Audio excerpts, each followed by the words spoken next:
IPS జైలుకే Sunil suspension పొడిగింపు. పాపం ప్రభుత్వం మారిన దగ్గర నుంచి కూడా ఆయన సిఐడి మాజీ చీఫ్ సునీల్ కుమార్ గారికి కష్టాలు తప్పట్లేదు. సో మళ్ళీ ఆయన సస్పెన్షన్ పొడిగింపు బహుశా తెలకపల్లి గారు ఈ ప్రభుత్వం అయిపోయేంత వరకు మరి ఆయనకి సస్పెన్షన్ ఎత్తేసే పరిస్థితి ఉండదేమో అని కూడా బయట చర్చ నడుస్తూ ఉంది సార్, ఏమంటారు?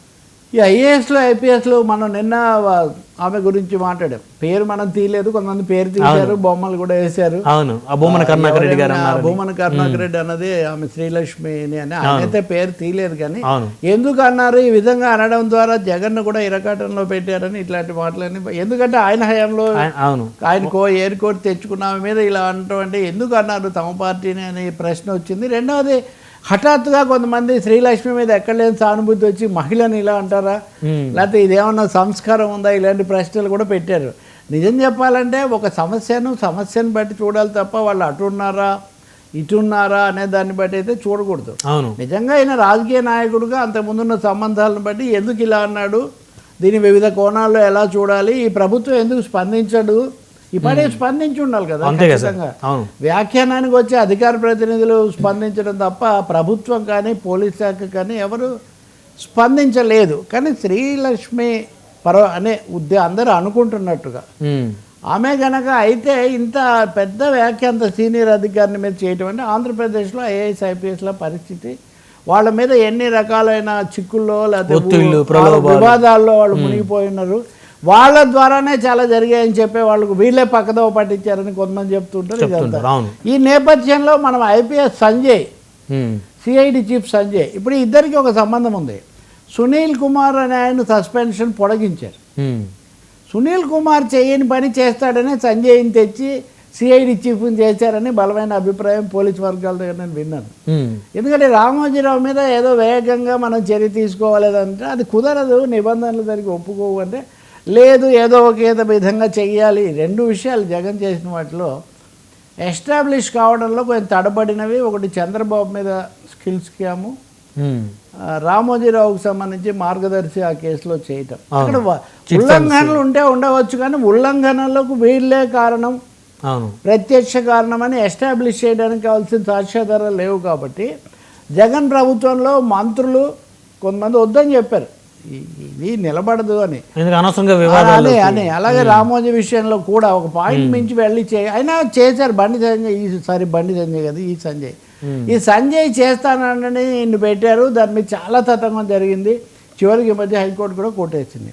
అయితే ఆ సంజయ్ని ఆ కేసులో పట్టుకోలే వీళ్ళు, ఇంకేదో గిరిజన సదస్సులు అవి ఇవి అని పెట్టి ఆ నిధులు అనేవి అక్రమంగా తీసుకున్నారు, అసలు పనులు జరగకుండానే బిల్లులు వసూలు చేశారు. అవినీతి ఆరోపణల మీద సంజయ్ మీద చర్య తీసుకుంటే ఆయన సుప్రీంకోర్టుకు వెళ్ళారు రిలీఫ్ కోసం. మీరు చూసుంటారు, సుప్రీంకోర్టు హైకోర్టు సంజయ్కి ఇచ్చిన బెయిల్ మీద చాలా తీవ్రంగా స్పందించింది. బహుశా అంత తీవ్రంగా స్పందించినవి చాలా తక్కువ. 40 పేజీల తీర్పు ఇచ్చారండి. బెయిల్ ఇవ్వడానికి 40 పేజీల తీర్పు ఎందుకు ఇచ్చారు? అవును, అంటే ఆయన మీద ఉన్న ఆరోపణలు అన్నీ కూడా నిజం కాదని చెప్పడానికి శ్రమపడినట్టుగా ఇది కనిపిస్తుంది అని అన్నారు వాళ్ళు. ఇప్పుడు కొట్టేసి మళ్ళీ అరెస్ట్ లొంగిపోమన్నారు, ఆయన వచ్చి లొంగిపోయాడు. ఇదో విచిత్రమైన పరిస్థితి. అంటే అంతకుముందు ఐపీఎస్లుగా చాలామంది చక్రం తిప్పి ఎంతమంది మీద చర్య తీసుకున్న వాళ్ళు వాళ్ళే వచ్చి లొంగిపోయి కావాల్సి రిమాండ్లకు వెళ్తా ఉన్నారు. సునీల్ సస్పెన్షన్ ఏమో అది ఇంకా పూర్తి చర్య జరగలేదు, ఇంకా సస్పెన్షన్ వరకు అది కొనసాగుతుంది. అయితే గత ప్రభుత్వంలో పెద్ద ఎత్తున వివాదాలకి కేర్ ఆఫ్ అడ్రస్గా ఈయన మారారు కదా సార్ సునీల్ గారు. ఉన్నారు, ఈయన చుట్టూ చాలా ఉన్నాయి. జగన్కు కూడా ఆయన చాలా కాన్ఫిడెంట్ అని రఘురామకృష్ణరాజు గారి కృష్ణరాజుది అది కూడా ఒకటి ఉంది. అతనేమో నాకేం సంబంధం లేదు, వాస్తవంగా నాకు తెలుసు అని అంటారు, కానీ నాకు అంతగా తెలియదు అక్కడ ఏం జరిగిందో అని. అయితే ఈయన వాటిని గురించి కూడా బహిరంగంగా మాట్లాడుకుంటూ నాకు సంబంధం లేదనేది ఈయన మెయింటైన్ చేస్తున్నారు. ఇంకా ఈయన కూడా వేరే కేసులో అరెస్ట్ చేశారు. ఈయన మీద సస్పెన్షన్, ఇది కూడా ఆ కేసు కాదు, వేరే కేసు. ఆ కేసులో కూడా ఉన్నట్టున్నారు, అది కూడా నడుస్తుంది. కానీ సస్పెన్షన్ మటుకు ఇంకో విధమైన కేసు. అది ఒక అనధికారికమైన సంస్థకు లేకపోతే అర్హత లేని వాళ్లకు ఒక ఆర్డర్ ఏదో ఇచ్చారని ఇటువంటివి. సో ఇక్కడ వీళ్ళు కొత్త పద్ధతి అనుసరించారు. వీళ్ళ విషయంలో రాజకీయమైన ఆరోపణలు వివాదాలు కాకుండా డిపార్ట్మెంటల్ శాఖాపరమైన విషయాల్లో వాళ్ళు ఉల్లంఘనలు చేశారు, ఆశ్రిత పక్షపాతం చూపించారు అనే వాటి మీద చేశారు. మీరు అన్నట్టుగా ఇప్పట్లో ఈ సస్పెన్షన్ తొలగించే అవకాశం కూడా ఏం లేదు. బట్ ఈయన ఏదో సామాజిక సంస్థలు, స్వచ్ఛంద సంస్థలు కొన్ని పెట్టి వాటి మీద కూడా పనిచేస్తూ ఉంటారు. మరి భవిష్యత్తులో ఏం జరుగుతుందో, రాజకీయాల్లోకి రావడం అనే ఆలోచన కూడా ఆయనకు ఉన్నట్టు కనిపిస్తుంది. అంటే మధ్యకాలం ఐఏఎస్ ఐపీఎస్ లో రాజకీయాల వైపు చూస్తున్నారు కదా. ఎస్ అవును, సర్వీస్ అయిపోయిన తర్వాత ఆయన ఒక సంస్థ పెట్టాడు. ఈ సమయంలో నాకు దాని పేరు గుర్తు రావట్లేదు, బుద్ధానో సంథింగ్ లైక్ దట్. అది పెట్టి దళిత వర్గాలు వీళ్ళ కోసం పనిచేస్తాను, వాళ్ళని చైతన్యపరుస్తాను, ఇట్లాంటివి ఇది తన పదవిలో ఉన్నప్పుడే పెట్టాడు. ఈయన కొన్ని రచనలు కూడా చేస్తూ ఉంటారు. ఈ రచనలు వాటి మీద కూడా కొంత వివాదం అది ఇది నడిచింది సునీల్కి సంబంధించి. సో ఇప్పుడు అలాంటిదే ఆయన అదే ఉంటుంది. ఇంకా రాజకీయాల్లోకి వస్తే పేర్ని నాని మీద కూడా కేసు, మాజీ మంత్రి వాళ్ళు ఏమంటారు, చింతమనేని ప్రభాకర్ మమ్మల్ని చాలా తిట్టి ఆ అబ్బాయి చౌదరిని ఏదో చేస్తే మేము ఆయనకు సానుభూతి చెప్పడానికి వెళ్ళాము, మా ఫిర్యాదు మా మీద జరిగిన దాడి పట్టుకోకుండా మా మీద ఎదురు కేసు పెట్టారు అని ఈరోజు వాళ్ళ పత్రికలో చాలా ఎక్కువ రాశారు. ఏదైనా ఇదైతే కొనసాగేట్టుంది. మీరు ఇంకోటి కూడా చూడవచ్చు, నిన్న లిక్కర్ స్కామ్ దాంట్లో వాళ్ళందరికీ కూడా ఏసీబీ కోర్టు దాన్ని పొడిగించింది.